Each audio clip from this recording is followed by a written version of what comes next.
बहुत बहुत ध्यान दीजिएगा, थोड़ा सा स्मरण में रहे आपके। कई माताएं कह देती हैं गुरुजी जब हम पार्थिव शिवलिंग बनाते हैं तो वो पूजन करने का जब समय आता है तो उसमें दरार पड़ जाती है। बोलो री जी हाँ, सही है कि गलत है? जब हम पूजन करने का समय होता है तो उसमें दरार पड़ जाती है। कारण क्या होता है? किस कारण से उसमें दरार आ जाती है? उसमें आपने 3 चीजें नहीं मिलाई। मिट्टी तो आप लाए हो पर उसमें 3 चीजें नहीं मिला पाए। एक,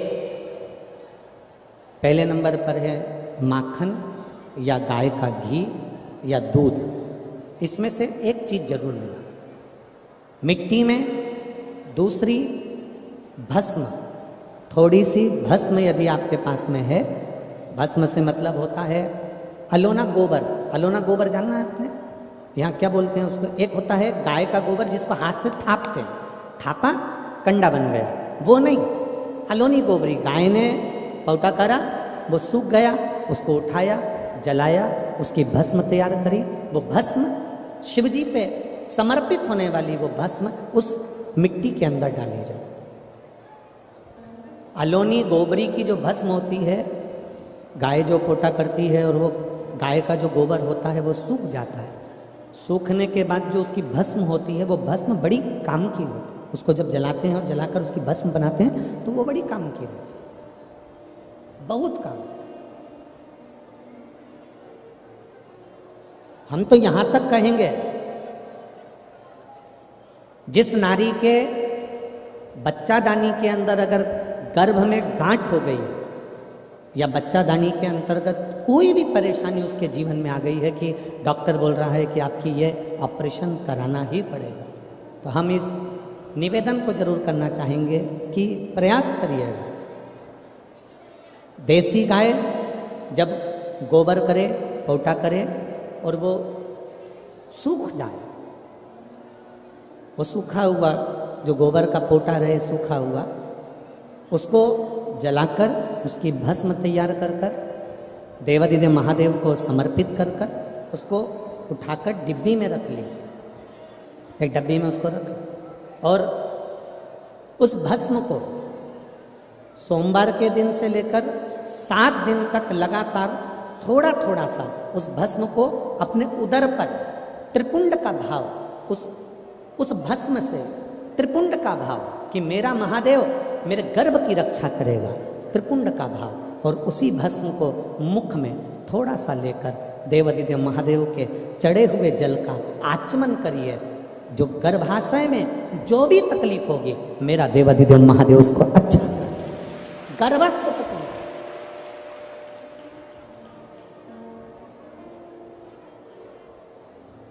तेरी कृपा बिना एक भी अणु लेते श्वास तेरी कृपा से तनो तनो।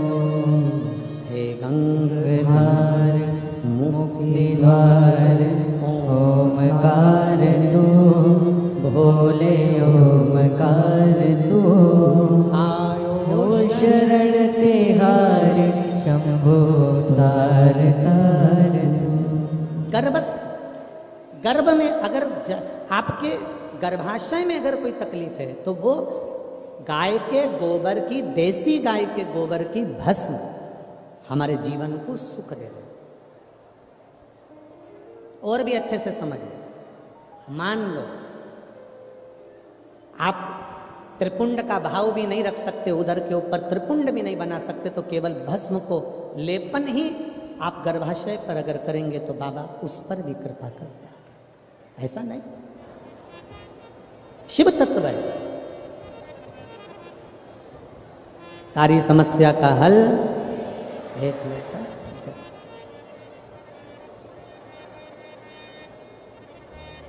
ये मानव की जो देह है ना, ये बड़ी विचित्र देह है।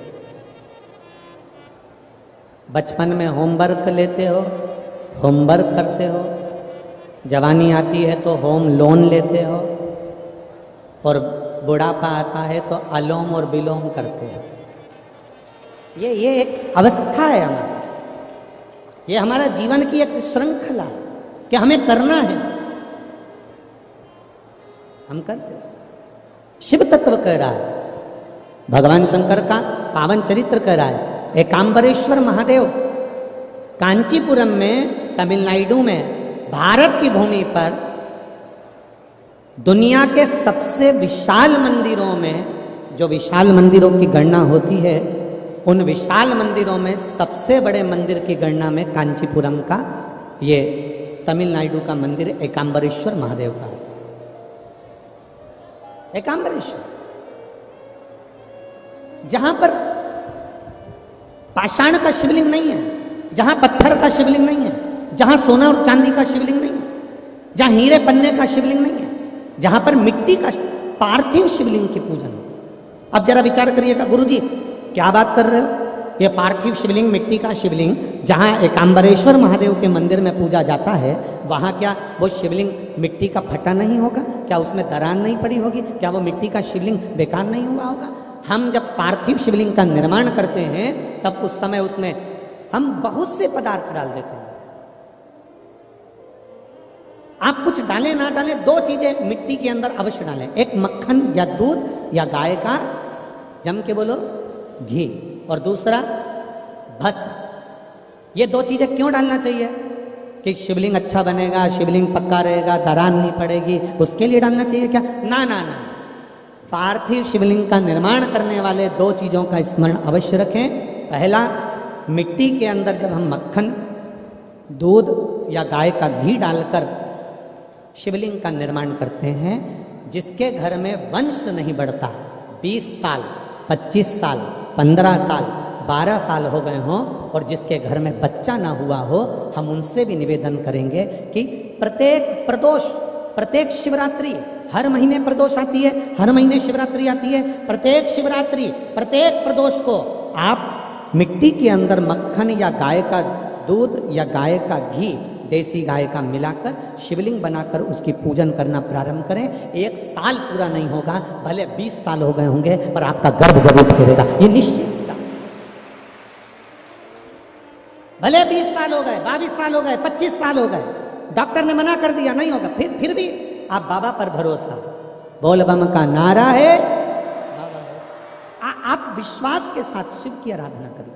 गाय, देसी गौ माता का दूध, मक्खन, घी, ये हमारे मिट्टी के अंदर मिलाकर जब हम शिवलिंग का निर्माण करते हैं तो हमारा वंश बढ़ता है। दूसरा, भस्म। दूसरी चीज क्या है? जम के बोलो जरा, पीछे वाले भी, और जितने आसपास के जितने 5 पंडालों में जो बैठे हैं, जो अलग से पंडाल लगाए गए हैं, उनमें भी जो भरे बैठे हैं, इधर के पंडालों में पीछे वाले, और जितने लोग रोड पर बैठे हैं, जितनी दुकानों के अंदर बैठे हैं, वो भी जरा सावधानी से सुनना। ये पार्थेश्वर शिवलिंग कथा आपको बाद में नहीं मिल पाएगी, बड़े ध्यान से सुनना। ये अपनी जिंदगी बनाने के लिए माँ पीताम्बरा ने अपने धाम में करवाई है, अपने जीवन को कृतार्थ किया। कार्यकर्ता कितनी भी बात करें, पड़ोसी कितना भी बोलता रहे, उसका कोई जवाब मत दो। आप कथा सुनने आए हो, बड़ी मेहनत से धूप में चलकर आए हो, 500 रुपये खर्च कर कर यहाँ पहुँचे हो, दिल से सुनना तो बाबा दिल से तुम्हारी झोली भर कर भेजे। समय बर्बाद मत करना बिल्कुल भी, और जिसको समय बर्बाद करना है वो चुपचाप से उठकर यहाँ से पंडाल से बाहर जाकर अपनी गाड़ी उठाकर जा सकता है। बड़ी मुश्किल से कथा मिलती है, और दतिया वालों के तो भाग्य में आदरणीय गृह मंत्री जी ने करा ली, तो बाबा की कृपा से ये इतना बड़ा कुंभ भरा गया। यही बाबा की दिल से सुन लो। पहले नंबर पर है मिट्टी में मिलाया गया मक्खन, घी या दूध। दूसरे नंबर पर है, जम के बोलो जल्दी से, भस्म। ये दूसरे नंबर पर भस्म का प्रयोग, शिवलिंग का जब निर्माण करे, पार्थिव शिवलिंग जब बनाए, मिट्टी में थोड़ी सी भस्म जरूर मिला। भस्म किस चीज के लिए होती है? भस्म किसके लिए धारण कराई जाती है? तो महाराज शिव महापुराण की कथा कहती है, जब शरीर में कोई बड़ी बीमारी आने वाली होती है, आप एक साधारण सा प्रयोग कर देखिएगा अपने जीवन में। एक साधारण सा प्रयोग, जब आपको लगे कि डॉक्टर ने बोला है कि कोई बड़ी बीमारी का चांस बन रहा है, कोई बड़ी बीमारी होने वाली है, आप थोड़े दिन तक देवाधिदेव महादेव का ये शिवलिंग, ये जलाधारी, ये जहाँ से जल बहता है, गणेश जी का स्थान, कार्तिकेय जी का स्थान, बीच में एक मोटी सी लाइन अशोक सुंदरी। शिवलिंग जो शिवलिंग रखा है, जो जलाधारी है, वो माँ पार्वती जी का हस्तकमल। ऊपर से एक एक बूंद जो पानी गिर रहा है, जिस कमंडल में से, जिस जलाधारी में से जल गिर रहा है, वहाँ शंकर भगवान की 5 बेटियां, जया, विषहरा, शामली बारी, दौतली और देव, ये भगवान शिव की 5 बेटी।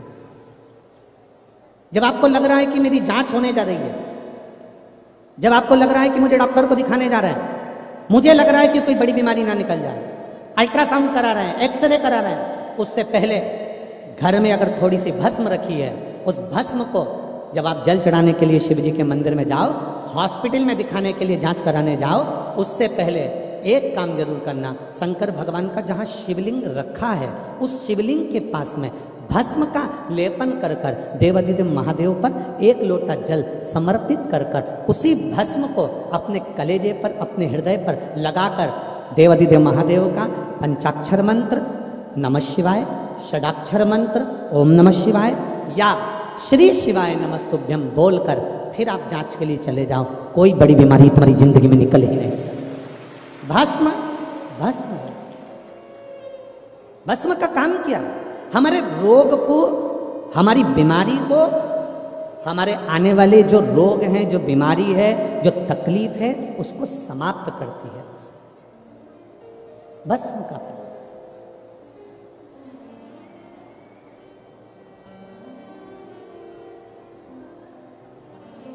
शिवलिंग का निर्माण कर रहे हो, पार्थिव शिवलिंग का, उसमें थोड़ी सी भस्म हमारी बीमारी को हर लेती है, थोड़ी सी भस्म हमारी तकलीफ को हर लेती है।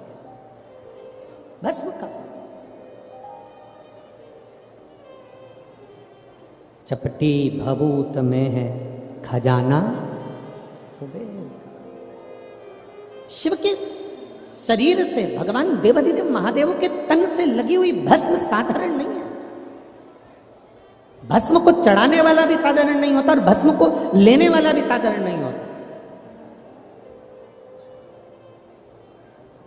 शंभो शरण पड़े मांगो घड़ी रे घड़ी, दुख काटो दया दर्शन आपो। पार्थिव शिवलिंग का निर्माण करते समय 2 चीजें ध्यान से अवश्य मिलाएं। पहला माखन, घी, दूध, दूसरा भस्म, दूसरा भस्म धारण भी करना चाहिए।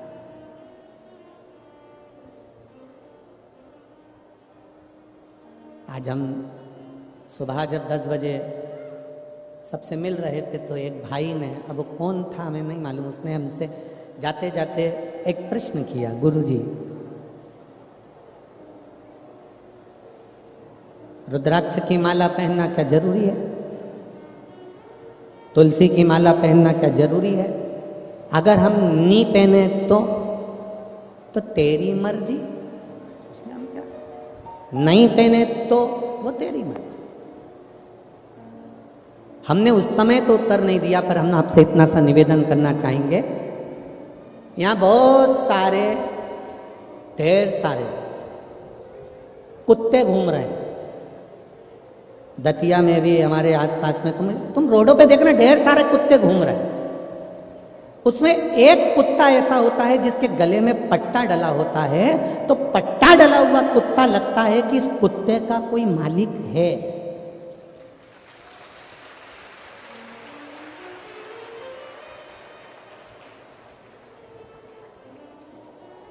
भैंस देखो बहुत सारी मिलेगी, भैंस के गले में अगर पट्टा डला हुआ है, डोरी बंधी है, तो भैंस का कोई मालिक, बोलते जाओ रे दतिया वालों, भैंस का कोई मालिक है।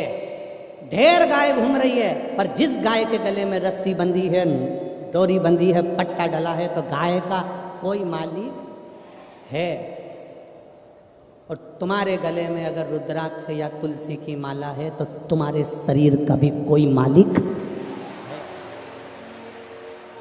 और नी पहनो तो ढेर घूम रहा है, उसमें कोई विशेष वाली बात नहीं। इस शरीर का मालिक कौन? जिसके गले में रुद्राक्ष नहीं होता, जिसके गले में तुलसी की माला नहीं होती, वो लावारिसों की गिनती में आता है।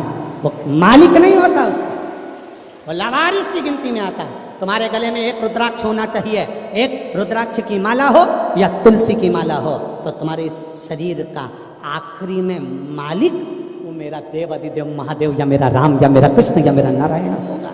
इस शरीर का मालिक। वो छोरा यहीं बैठा है, मैं उसको देखूंगा नहीं, बस निवेदन करूंगा कि आप उस माला को पहन। आपका मालिक कौन है? कौन?